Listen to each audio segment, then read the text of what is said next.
নমস্কার।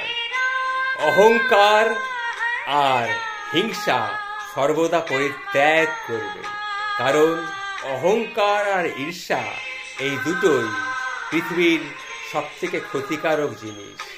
অহংকার তুমি যত ত্যাগ করবে ততই তুমি ঈশ্বরের অনুভূতি লাভ করতে পারবে, ঈশ্বরের কাছে যেতে পারবে।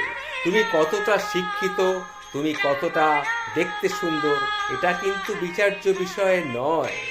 অহংকার আর হিংসা তুমি ত্যাগ করবে, পৃথিবীর মালিক তোমাকে আশীর্বাদ করবে। সুতরাং এমন কিছু আসে যায় না মানুষের কাছে যে অহংকার আর হিংসা ত্যাগ করলে তুমি অনেক বেশি পবিত্র হতে পারবে, তোমার বিবেকের কাছেও তুমি অনেক পরিষ্কার থাকবে। নমস্কার। জয় শ্রী রাধে, জয় শ্রী রাধে, জয় শ্রী রাধে।